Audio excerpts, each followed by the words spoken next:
他上班要隨身帶着一管綠色調料，沒事就趕緊拿出了舔2口，說這東西能讓自己變強壯，喝水也要擠上一管，搖一搖就變成了綠色的，接着一口悶了。吃飯時他只是在海苔上放了一勺這東西，朋友們卻都避之不及，都不想吃，那只好自己吃了。看起來呢非常美味，很快老板又端上來一碟，才知道這東西原來就是芥末。老板說現在只要看見他來店裡，就要提前準備芥末。說話間，他在生魚片上又放了滿滿一勺芥末，整個吞了下去，眼睛都沒眨一下，說完全沒有感覺。朋友覺得這可能是假芥末，決定嘗一下，這也沒什麼呀，然後就這樣了。喝湯的自然也少不了芥末，那小魏撓一下就上來了，米飯也要來上滿滿一管，再加點配菜，一份綠油油的芥末拌飯就做好了，吃的那叫一個乾淨，狗見了都流淚。再後來呢，他吃的越來越離譜，直接在生肉上面抹芥末，說口感就好像冰淇淋一樣。朋友聽說他喜歡吃生肉，還特意準備了生雞肉，大叔也不客氣，擠上芥末，直接送入口中。大叔該不會是有什麼大病吧？果然，醫生說他的嗅覺功能比普通人低 20%， 所以他對於辛辣不敏感，而且還發現他有嚴重的胃潰瘍，再吃下去的話，就只能準備吃血了。大家千萬不要模仿哦。大姐是吃鯡魚罐頭長大的，什麼臭她就吃什麼。她嘗試過吃屎，但是不喜歡啊，因為不夠臭。臭豆腐只能算是小甜點。下水道的氣味对她來說，那就是新鮮空氣。和朋友聚餐，朋友想要挑戰一下，夾起一塊鯡魚，剛放進嘴裡就止不住的嘔吐，她卻什麼都感覺不到。不一會兒，自己就幹完了一盤鯡魚。大姐現在最愛吃的卻是鰩魚，因為鰩魚比鯡魚還臭10倍。節目組邀請了幾位鰩魚愛好者來到鰩魚發酵車間，門一打開，一股比下水道還要臭100倍的味道襲來，怎麼給你形容呢？狗聞了都嫌臭，燻得眼睛都睜不開。其他人紛紛敗下陣來，大姐卻直接貼着鰩魚聞了起來，越聞越上頭，好想吃一口。不僅如此，大姐生活中也是處處重口味，做菜要加5勺鹽，半斤辣椒面，這樣吃起來才有滋有味。那她為什麼會這樣？她卻說其實自己聞不到任何氣味，冰箱裡的食物壞沒壞，自己也無法從氣味中分辨，只能嘗了才能確定是否過期。因為聞不到任何氣味，也讓她暴露在危險中，天然氣洩漏自己也毫無察覺，食物燒焦了也不知道。節目組帶她來醫院檢查，一番檢查過後，醫生說她的嗅覺功能已經完全喪失了，味覺也在退化，這種情況是沒辦法治療的。不過聞不到氣味並不完全是壞事，大姐是養老院護工，平時的工作就是幫老人換尿布之類的，因為聞不到氣味，所以工作起來很輕鬆，自己也很喜歡這份工作，把缺陷变成優勢，大姐還是很值得我們學習的。但是要說吃的奇葩，下面這個小伙表示不服，他一吃東西就會流淚，並不是辣哭的，就算吃米飯也會止不住的掉眼淚，而且只有左眼會流淚，吃飽以後就不會流淚了。而當他看電影被感動了，就換成右眼流淚了，兩隻眼睛分工明確，就很神奇。媽媽說他出生的時候就這樣，只有一隻眼睛流淚，還給節目組看了照片，但照片上明明2個眼睛都在流淚啊。媽媽說是因為他手裡還拿着零食呢，正好湊齊了一對。他說吃不同食物流淚的程度也不一樣，好吃的流淚多，口味一般的只會掉2滴意識一下，所以公司聚餐都會讓他先吃，看淚水大小判斷食物美味程度。妙啊，這種特殊技能對工作也有一些影響。他是一位歌手，在外演出化好妝後就不能吃東西了，調皮的同伴強塞給他一粒爆米花，沒一會兒眼淚就掉下來了。節目組帶他來醫院做了全面檢查，醫生說很可能是神經末梢問題，接着又對眼睛做了測試，醫生說這種病叫鱷魚的眼淚，是由於唾液神經和淚腺交織在了一起，吃東西流的淚應該是唾液，只是有點惡心而已，並不會對身體造成任何傷害。最後小哥也說不是什麼大病我就放心了，以後準備去演戲，會把缺陷变成優勢，哭戲一定會演得很好。好了，我是月貝，關注我，每天一個迷惑行為大師。这是一種比鯡魚罐頭還要臭的食物，一般人聞一下就會吐，他們呢卻愛到不行，平時都捨不得吃，只有招待客人的時候才會拿出來。記者嘗了一口，反應非常真實。這種食物呢就是藍紋奶酪，藍紋奶酪。這家意大利工廠仍然使用古法制作，能動手的盡量手動完成。每天早上農場都會送來新鮮牛奶，一開始呢就要把凝乳酶和霉菌加入牛奶中，大約20分鐘內牛奶就會變成凝乳，看起來呢像一個巨大的豆腐腦。工人用特制的工具把它分割成小塊，接着呢把這些切好的小塊裝進圓形模具中，每個桶上都有編號，這相當於它的身份證號。接着把模具放置在溫暖潮濕的環境中，每個模具每天都要來回翻轉4次，來幫助凝乳沉澱。靜置1夜後，奶酪成型，開始醃製。機器會在奶酪表面均勻撒上一層鹽，隨後呢再次送入儲藏室。儲藏室裡溫暖潮濕，這有利於奶酪中的霉菌活動。質檢員會隨機檢查發酵情況，一般經過3天左右，就需要把它們轉移到冷藏室中。在這裡，每一塊奶酪都要被扎上百針，這是為了讓氧氣進入奶酪內部，使其長出標誌性的藍色紋理。時間是制作這道美食的關鍵。根據口感的不同，奶酪要在冷藏室待上2到3個月，直到表面發霉變臭。質檢員把洛陽產插入奶酪，輕輕轉動就可以把內部的奶酪帶出來，通過氣味和口感來判斷奶酪是否發酵完成。2個月的藍紋奶酪還比較柔軟，味道呢類似3天沒洗的臭襪子，一般人都比較容易接受。放置3個月的奶酪就已經變得很硬了，內部的藍色紋理清晰可見，味道呢也湊得很正宗。記者忍不住嘗了嘗，成熟的藍紋奶酪是高檔餐廳必不可少的美食，吃面的時候來上一點，臭烘的得勁兒。這是一種用腳踩出來的酒，好不好喝全憑腳法。這個印度家庭作坊仍然使用古法釀酒工藝，生產過程呢一言難盡，竟然還需要蚂蟻的幫助。這種酒呢就是腰果酒，也叫芬尼酒，不是很乾淨，但是很香。每到腰果成熟的季節，他們每天都会去撿掉落的腰果，收集完成後需要一個個的取出種子。這種生腰果可以賣給工廠進行烘烤加工，就成了我們平時吃到的乾果。剩下的果肉呢就用來制作腰果酒。第一步榨汁，這是個體力活，需要家庭中的男性完成。大叔穿上裹满泥浆的靴子，站在裡面就是一頓猛踩，看似雜亂無章，其實是他的獨特腳法。他的腳步又快又密，保證每一顆腰果都能充分享受到足底按摩。雨靴上的泥巴很快就被果汁洗得干干淨淨，就這樣一攪一攪，果汁混合的泥水以及汗水流進了容器裡。之前他們也嘗試過用其他方式榨汁，但最終發現還是用腳踩的好喝。其實呢，現在好多了，之前都是光腳踩，據說呢会有一種獨特的風味。为了尽可能的榨乾果汁，他們還會把果肉堆積在一起，用繩子綁起來，然後在上面壓上幾塊石頭，就這樣靜止一夜，擠出最後一滴果汁。剩餘的果肉殘渣就會拿去餵牛。收集到的果汁要先用紗布過濾一遍，去掉大塊的果肉雜質，然後呢將果汁靜置發酵2-3天，直到發黃冒泡。接着呢就到了最重要的一步，蒸餾。把發酵好的果汁倒入鍋中，鍋上面再套上一個桶，隨後呢用泥巴封口。這些泥巴也不是普通的泥巴，而是來自附近的螞蟻窩。這些泥土呢粘度大，有很好的密封性。接下來就是加熱蒸餾，這一罐大約要持續加熱8個小時。蒸汽通過管道進入裝滿水的水箱，冷卻後的蒸汽就成了酒。不過現在的酒精含量還比較低，他們會將其重新倒入鍋中，然後再蒸餾7個小時。就這樣經過多次蒸餾，就得到了腰果酒。腰果酒的酒精含量大約在 40% 左右。他們還會通過觀察酒花來判斷腰果酒的品質，如果氣泡很大並且可以快速散開，就說明這次釀制的非常成功。這種酒呢在印度十分受歡迎，他們認為只有這種用腳踩出來的酒才是最好喝的，乾淨又衛生啊。大叔每次開車必須要帶上一包白色粉末，等紅綠燈就趕緊拿出來舔2口，說這東西能救命。吃飯時大叔只是喝了1碗湯，所有人都不可思議地看着他，因為他往湯裡加了滿滿1勺的白色粉末，米飯上也加了2勺，吃得津津有味。酒足飯飽喝點水，水裡竟然也加了1勺。話說這到底是啥味道呢？大叔表示非常美味，同事決定嘗一下，一口下去差點被送走，才知道這粉末原來是味精。同事覺得他有病，怎麼會有人喜歡喝味精水呢？大叔一臉傲嬌，說那是38年前的一個夜晚，自己喝醉後原本想去廚房弄一杯糖水，結果迷迷糊糊中錯把味精當成了白糖，沒想到卻打開了味覺新世界，徹底愛上了這種味道，每天都要吃200克，38年來一共吃掉2774公斤。大叔說自己不僅沒事，反而還更有精神了，味精甚至還救了自己的命。此話怎講？原來他患有一種叫做布爾格氏的罕見疾病，為了控制病情，他不得不截肢了手指。很多得這個病的人過不了多久就會死，而自己20年來卻沒有事。他認為是味精救了自己，控制了病情惡化，但真的是這樣嗎？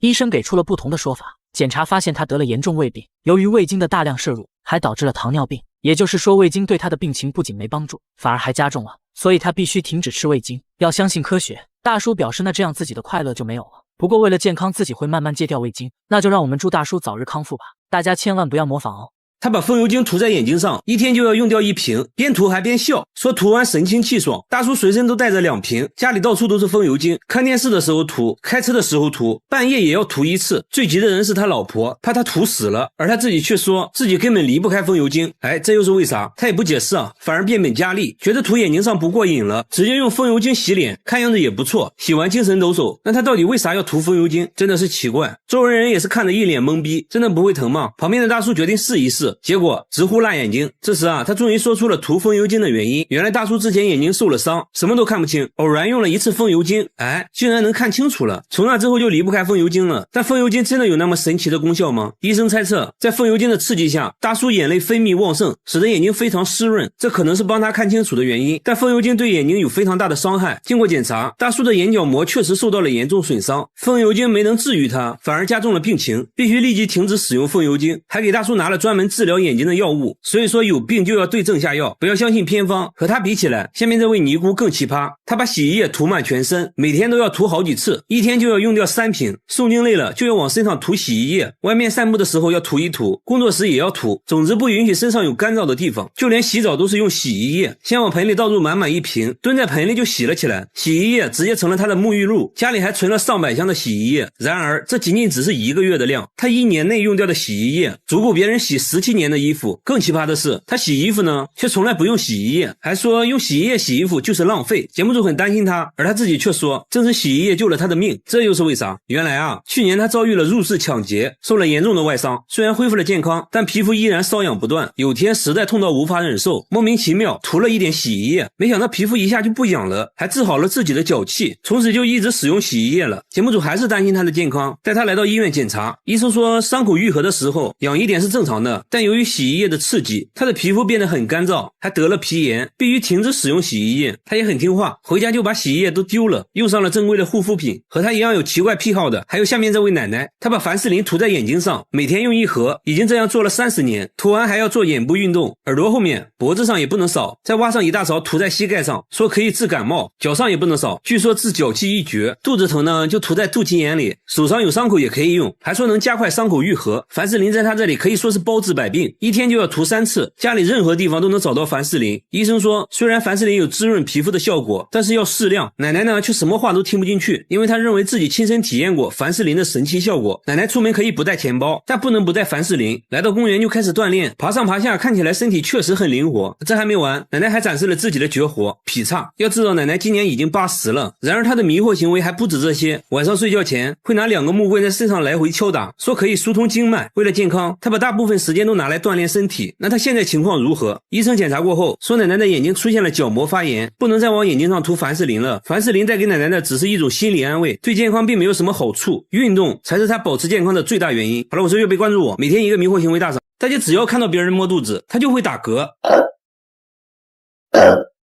看到電視上有人摸肚子也會止不住的打嗝，然而摸自己肚子卻沒有任何反應。節目組覺得大姐是故意的，大姐一口否認，還說自己吃得很健康，也不喜歡喝可樂等容易打嗝的東西。問題是她在餐廳工作，顧客酒足飯飽後都會摸一下肚子，這使得她打嗝不斷，有一次還吐到了鍋裡，顧客一下子都不餓了。後來顧客都知道了她這種怪癖，還開玩笑似的當她面摸肚子。她去過很多醫院都沒有查出任何毛病，醫生都以為大姐在開玩笑。沒辦法，大姐還嘗試每天吃消化藥，也沒有任何改善。節目組抱着一絲希望帶她來到大醫院進行了更徹底的檢查，還是沒有發現任何問題。那現在8成就是心理問題了。經過長時間的溝通，原來啊，這個情況是5年前開始的。有一次呢，丈夫肚子痛，她幫丈夫按摩肚子，按着按着吧，自己就情不自禁的打嗝。丈夫看到大姐不停的打嗝，肚子立馬就不疼了，但大姐卻變成了這樣。醫生說按摩過程中碰巧打嗝，丈夫肚子也碰巧好了，這讓大姐形成了一種強大的心理暗示，反正問題不大，以後不要太在意打嗝這件事，慢慢就會變正常。然而下面這個大爺打嗝更嚴重，她一天24小時不停的打嗝，即使憋氣憋到窒息都沒有用，根本停不下來，晚上都沒辦法睡覺。這種情況已經持續了6年，頭髮都掉光了，她得了高血壓，甚至暴瘦了22斤。她嘗試了很多方法，比如抬着頭後仰，躺着喝水，一直吃檸檬，都無濟於事。有時候實在忍不了了，她會拿出一根木棍捅到喉嚨裡催吐，這樣會讓她好受一些。去過很多醫院也沒有找到具體原因。大叔說這種情況是6年前開始的，當時母親剛去世，自己受到了很大打擊，甚至患上了抑鬱症，打嗝就從那時開始了。為了幫助他，大家帶他來到大醫院，經過內窺鏡仔細檢查，除了有一點胃炎外，看起來確實沒什麼問題。然後又推他去照 CT， 片子呢看了半天，終於發現了問題，腦膜中有一部分變得很大，壓迫到了中樞神經，進而刺激到了橫膈膜，才使得橫膈膜異常收縮，導致不斷打嗝。變大的這一部分，醫生猜測可能是腫瘤之類的，但應該是良性的，有一種藥物可以抑制它的生長。大叔的病是可以治好的。聽到這個消息，大叔激動地哭了起來。1個月後，大叔向節目組打來電話，說自己已經6天沒有打嗝了，解決了大叔的問題。下面這個大叔又遇到了同樣的問題，大叔一天要喝20瓶可樂，一口氣就能幹1瓶，家裡擺滿了各種可樂。然而喝可樂的原因竟然是為了治療打嗝。大叔飽受打嗝困擾8年了，隨時隨地都會打嗝，一旦開始就不會停止，必須要喝可樂打嗝才會停止，但過不了多長時間又會重新打嗝，他必須不停地喝可樂，就連吃飯都沒辦法正常吞咽，剛吃2口就要去廁所吐掉，營養不良，暴瘦了幾十斤。大叔嘗試了很多方法，妻子會趁他不注意猛拍後背，捏鼻子憋氣，還嘗試過喝醋，一番測試下來，結果看來沒什麼用。大叔還聽說過一個偏方，說喝尿很管用，於是大叔決定 그냥 생각만 하고 말았어요.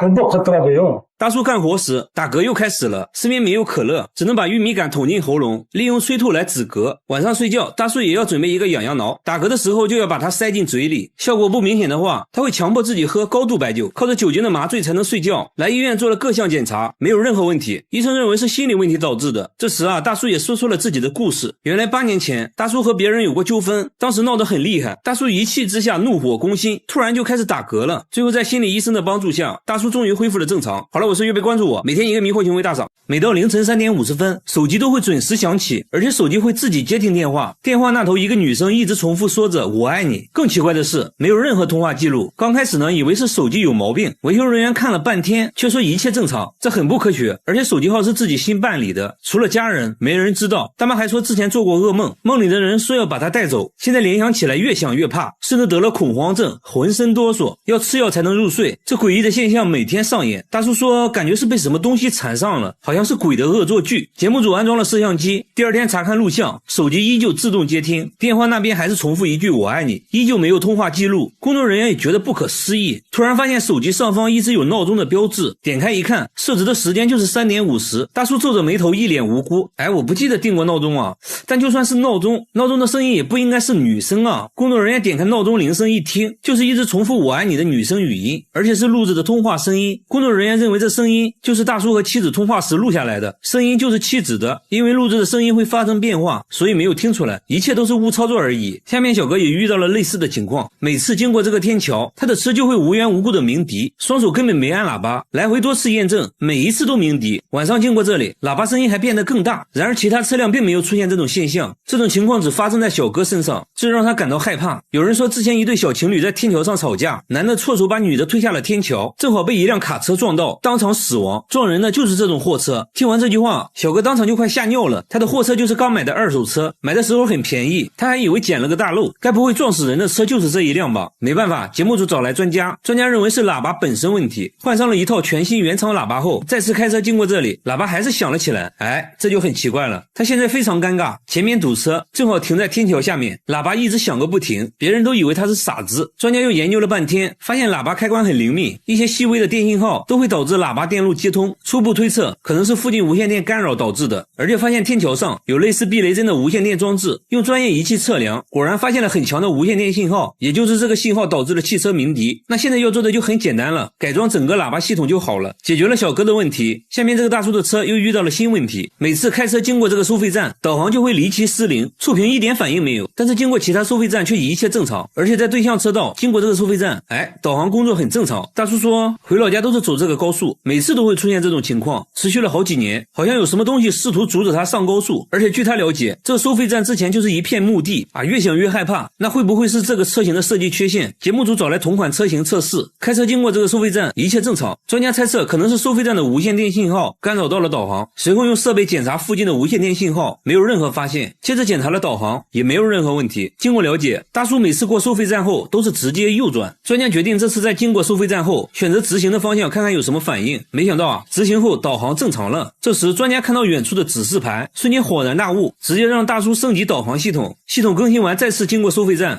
果然就正常了。專家這時也給出了解釋，原來導航沒升級之前只能識別25個字，然而要去的地方路標指示牌上超過了25個字，導致導航無法識別，崩潰了。好了，我是月貝，關注我，每天一個迷惑行為大賞。他把鞋油塗在臉上，連續10年，每天都要塗1盒。10年來沒洗過臉，除了眼睛和嘴巴，臉上都被厚厚的鞋油覆蓋。鞋油乾裂後，令他疼痛難忍。即使這樣，他依舊每天塗抹鞋油，從一天塗抹1次，直到後來的一天塗1盒。邊塗還邊笑。問他為什麼要這樣，他就什麼都不說，緊張的環顧四周，焦急的等待着什麼，又好像在躲避着什麼。隨後跟着一個女人來到衣服回收箱找衣服，說女人是他姐姐，詢問姐姐情況，姐姐卻越來越激動，看着不太聰明的樣子。晚上他們就隨便找個凳子睡覺，此時溫度零下4度。節目組想要幫助他，卻被拒絕了。節節目組帶他們來到派出所，想確定一下他們的身份。根據指紋找到了他的家庭信息，節目組決定帶他們回家。剛上車，一聽說要回家，姐姐立馬暴躁地哭了起來，還讓節目組趕緊放她走。沒辦法，只好原路返回。隨後姐弟倆坐上地鐵，消失在了鏡頭裡。節目組單獨去拜訪了他家裡，父親說他倆智力有缺陷，